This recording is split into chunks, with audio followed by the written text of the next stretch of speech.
Veteran film writer and lyricist Javed Akhtar, who is chairman of the Indian Performing Rights Society (IPRS), today distributed 13 crores rupees amongst its members as part of the royalty given by music companies.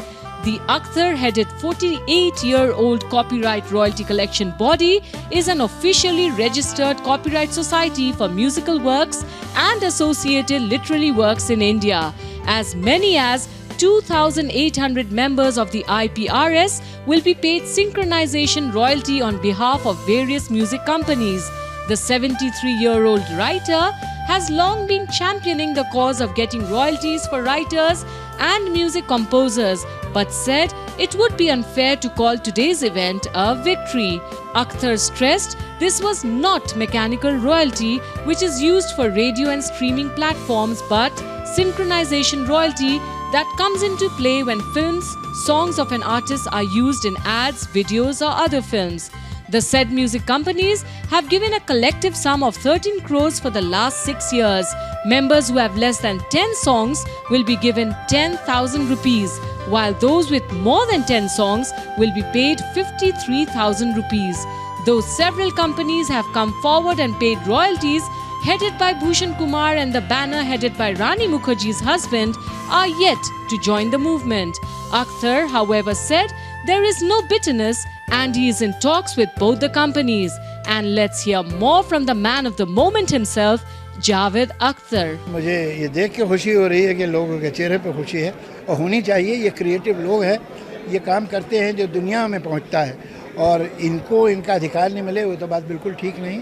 लेकिन बहुत अच्छा है कि कानून भी बदल गया और जब कानून बदला तो लोग भी बदले और आज आप ये दिन देख रहे हैं। अब सिस्टम हमने बहुत करेक्ट किए हैं और अब आपको हर 3 महीने पे रॉयल्टीज़ कंपोजर्स, राइटर्स को और पब्लिशर्स को सबको मिलेगी। असल में कोई इस तरह की लॉक्ड रॉयल्टी नहीं है। जैसे लॉक्ड कहते हैं ना कि आपको मालूम है कि इसका गाना इतनी बार बजा तो इसका इतना बजा, ऐसा नहीं है। उन्होंने एक जो है एक जेस्चर दिखाने के लिए 7 कंपनी हैं, सारी कंपनियों ने नहीं दिया ये सिर्फ 7 कंपनियों का दिया हुआ है। तो उन्होंने कहा कि भाई हम ये 13 करोड़ दे रहे हैं कि जो सिंक्रोनाइजेशन है ये मैकेनिकल के लिए नहीं है। एक मैकेनिकल राइट होता है, एक राइट होता है अंडरलाइन कि अगर गाना बजा रेडियो पे, टेलीविज़न पे तो आपकी रॉयल्टी हुई, उन सब के लिए नहीं है। ये स्ट्रीमिंग का नहीं है। अब स्ट्रीमिंग में बहुत अब रॉयल्टी जनरेट हो रही है। ये सिर्फ सिंक्रोनाइजेशन है। सिंक्रोनाइजेशन क्या होता है कि अगर आपकी पिक्चर का गाना लेके किसी ऐड में इस्तेमाल किया, आपकी पिक्चर का गाना लेके वीडियो बना दिया, आपकी पिक्चर का गाना लेके किसी और पिक्चर में दिया गया तो उसको सिंक्रोनाइजेशन। ये सिर्फ उसका 7 कंपनियों का उन्होंने कहा हम आपको पिछले 6 साल का एक समझिए लमसम करके एक 13 करोड़ रुपया दे देते हैं। तो उन्होंने अब ये हम किसको ज़्यादा किसी को कम दें तो बात ही नहीं, इसलिए कि उसमें हिसाब तो है नहीं। तो हमने कहा कि भाई ये पहला जेस्चर है, अच्छा उन लोग का फ्रेंडली जेस्चर है, अच्छा काम किया उन्होंने, तो इसे हम भी अच्छी तरह इस्तेमाल करें। तो ये 13 करोड़ हमने जितने हमारे मेंबर हैं उनके ऊपर बांट दिए। उसमें कुछ बिल्कुल नए हैं जिनके 2 गाने हैं, 3 गाने हैं, 4 गाने हैं।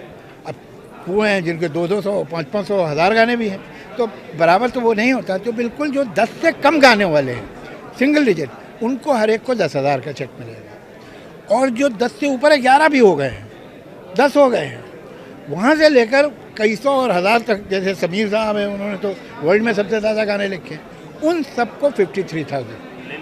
तो ये पैसा ऐसे पर, क्योंकि हमारे तो मेंबर हज़ारों में है ना, तो उन पर बट के 53,000 पड़ता है, वो हम दे रहे हैं।